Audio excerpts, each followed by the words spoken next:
Welcome everybody. We have some new faces around the table, and we have some old faces around the table. It's always nice to have a mix of both. Thanks. Some people old.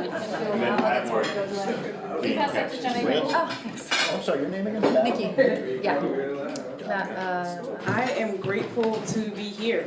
My family's in Richmond, Virginia, and I don't realize how much I missed a family-like environment until I'm in one. And so sitting here and just feeling the love around the table from everyone. There's more chicken if anyone wants it. Make that spicy chicken. This is spicy. It makes me so happy. Oh my gosh, I know. I'm still eating. Don't take my plate. Oh, wait, one more thing that I want to say. That's a family having dinner. A dinner I was fortunate to attend just before Christmas at the Washington, D.C. home of Kathy Fletcher and David Simpson. They made Montego Bay chicken, roast asparagus, black rice, fresh baked bread, and some killer homemade cheesecake for dessert. David and Kathy have one son, Santiago. He didn't make it to dinner because he was working. But around the table were all their other kids, like James, Madeline, Devin, Micah, Lorik, Devante, and about 10 others, plus a few of David and Kathy's adult friends.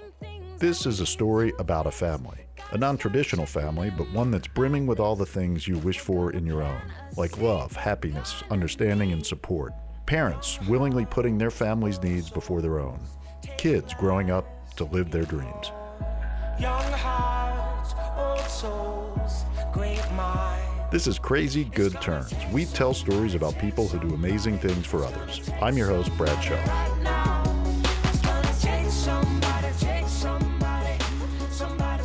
Can we start with each of you and sort of how you met? And Oh, that's a good story. there's a story. You tell Yeah. it. I like I'll the tell way it? you tell it. Except that one thing I don't like when you say. Well, how am I going to know until I say it? You know. You've clearly said it before. Some of us will. How they met is a good story. It was 1991, and David had just moved from Spain to Northampton, Massachusetts to help his brother open a cafe. It's the best cafe in the world. If you're ever up in Northampton, go and check it out. In his spare time, he was volunteering to help renovate a house into a homeless shelter, a project Kathy was spearheading. They met, sparks flew, and they had what they describe as an intense relationship for several weeks, then went their separate ways. David back to Spain, Kathy to Washington, D.C. to do fair housing work. David eventually moved back to Northampton to help his brother run the cafe. Both got married and divorced. Then one day, 17 years later, Kathy's sister came into the cafe and David inquired about Kathy. I asked, "How's Kathy?" And I hadn't seen her or talked to her in like 17 years. So I asked her, and Elaine goes, "She's good. She's single." I go, "Well, now." Glad I asked. So we chatted, and I gave her. The two eventually reconnected by phone with help from Kathy's sister, rekindled their relationship, And the rest is history. We lived Happily ever together. after. We lived together for a couple of years here, and then got married in 2010. David moved to D.C., saying it was easier for him to move because Kathy's son, Santi, from her first marriage, was in school. From the start of their marriage, David and Kathy welcomed kids from broken homes and impoverished neighborhoods into their own home for a warm meal and support. Most of the kids were friends of Santi from the public schools he attended. Can you talk about how you first started bringing kids in the first place? I mean, what the sort of inspiration was for it? Well, I have a theory.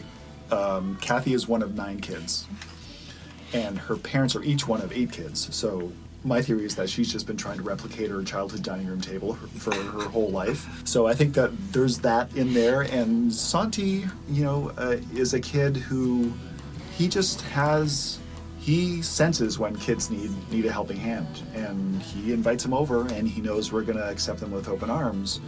And so the combination of the two things really, has kept our house a humming. Kids, kids like just come over who need a meal or need a shoulder to cry on or advice or to use the internet or to take a shower, do laundry. They just come over, and when they come over, we treat them like they're our kids, in the best, hopefully the best possible way. And we take them seriously, right? Like, we believe you. When you say something, when you say you have a dream and you say you have a need, we take you seriously, we believe you, and then we back you up. And we don't go away, and we don't give up on kids. Word spread among Santi's friends and their friends, and Kathy and David's hospitality and generosity eventually morphed into a standing Thursday night dinner in their home for about 15 teens and young adults, sometimes more. During the dinner I attended, we all went around the table and explained how we came to be there, what we were grateful for, and what we wished for Jeanne, who was celebrating her 29th birthday that day. What is it about a meal? I mean, there's all kinds of ways that people can help other people. What is it about a meal that makes it so special? Everybody eats. You know, it's not something you do if you're rich or poor or black or white. It's like everybody eats. And everybody appreciates a good meal. Everybody loves, and everybody loves to eat good food. Right? And when we all sit down around a table, we're all the same. Nobody's sitting on a higher, fancier chair. Nobody's sitting, it's like everybody's eating the same food, passing it around, and it's really unifying. I feel like, for me, like the memories of my childhood, so many of them are sensory memories. Yeah.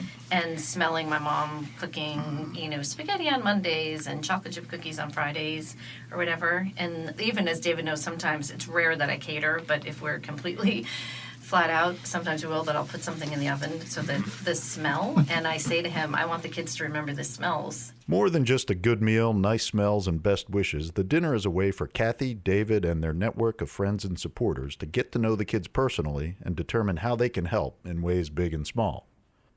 They buy cell phone chargers for the kids, help them get their driver's license, pay their phone bills, set up a bank account, do their laundry, get their resume together, apply for jobs. Several of the kids I met are actually living with David, Kathy, and Santi. They bring all the kids who can make it on their summer vacation to Cape Cod every year. Kathy and David have set up an incentive program to give the kids an allowance of $40 a week while studying to take their GED, and a $500 reward when they pass. They've just sent 4 of the kids to community college, with 3 more going soon. Kathy describes what they do as just something that human beings should do for one another. One of my friends was saying recently, like, when someone moves in our neighborhood, I bring them over a pie or a bottle of champagne, and they'll say, you're the only one who did that. And I don't know when we stopped caring for each other, but it breaks my heart that we've become so isolated and that we're so separated, like my kids and those kids.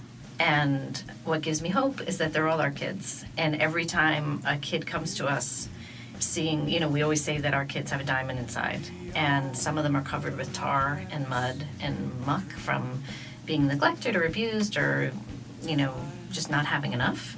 And watching the kids dig out the tar and seeing the diamonds start to shine, as they all do, gives me so much hope.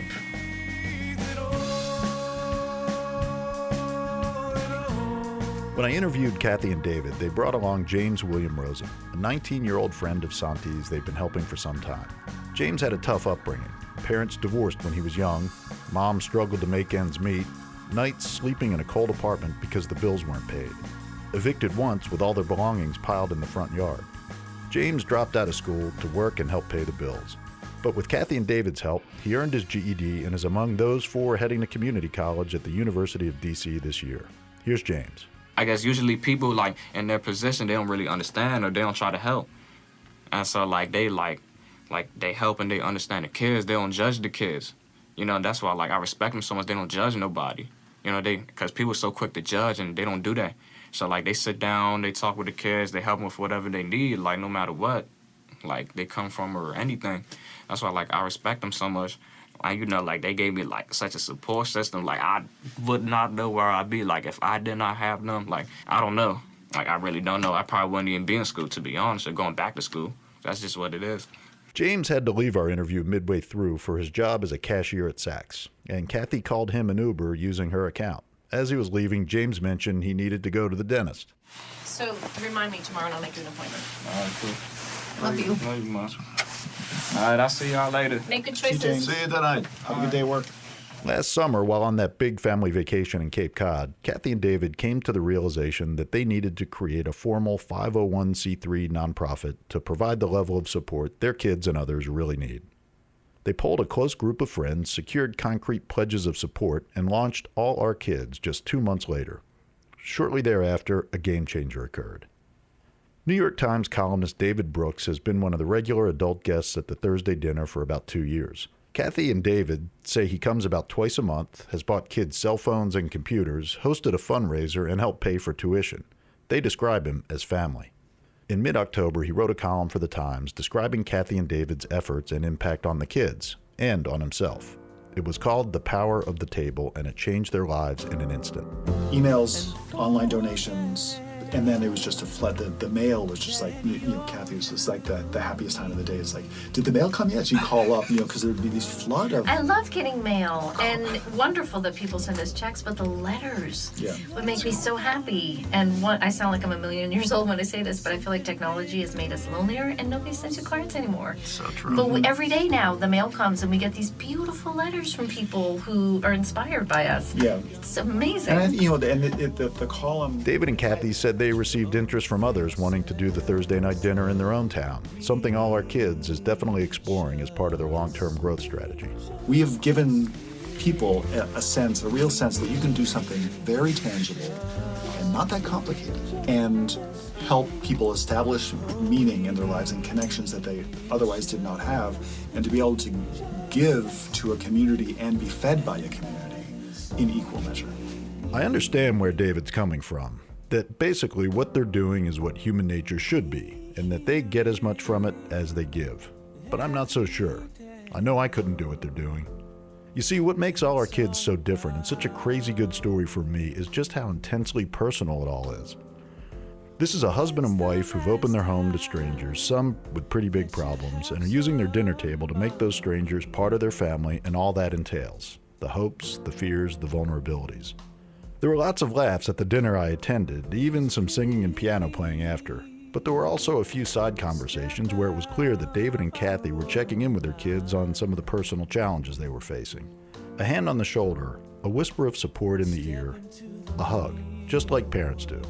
When I left dinner, David and Kathy walked me out to their front porch, and as we said our goodbyes, they told me I'm now part of the family and I'm welcome for dinner anytime. Knowing what they're like, that didn't surprise me, but what did surprise me is that I'm pretty sure I'm going to take them up on it. I left there full that night, definitely with a good meal, but also with a hard-to-describe but genuine feeling of warmth, like I actually am part of that family. I can see why James and the other kids feel the way they do. 'Cause we need each other. And that is all we need. They're just great people, great supportive, loving people. Caring people, one of the two nicest people that I've ever met. Like, it's a lot. Like, when I tell you, like, they've done so much for me and everybody else around me, like, and the good thing is, it's because it's genuine. They don't just do it, like, it's really, like, from the heart. Like, it inspires me to just, be the same way. I'm not gonna say good, they're great people, amazing people, so. You're making me cry, James. Okay, here's that 20. I'm Brad Shaw, and thanks for listening to this episode of Crazy Good Turns. Go to crazygoodturns.org to learn more about or donate to All Our Kids, and to submit your ideas for extraordinary people and organizations we should feature. And stay connected with us between episodes by following us on Twitter and Facebook. Here is your roof for the thunder. Here is your fire for the cold. Here you are not just a number. Here you are someone to hold. Take what I'm giving. You can have it all.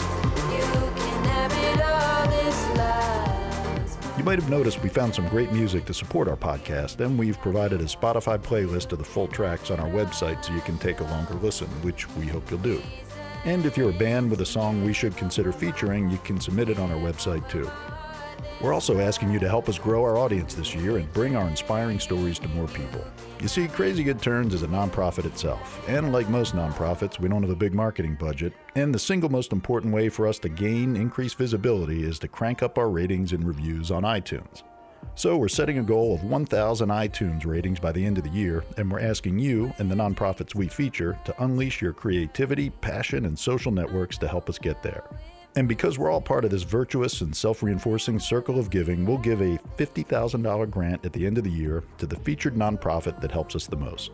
With your help, we know we'll get there and then some. Crazy Good Turns is audio engineered by Stephen Key. Music supervision and mixing by Score in Los Angeles. And a special thanks to Megan Basinger. Take care and let's connect again soon.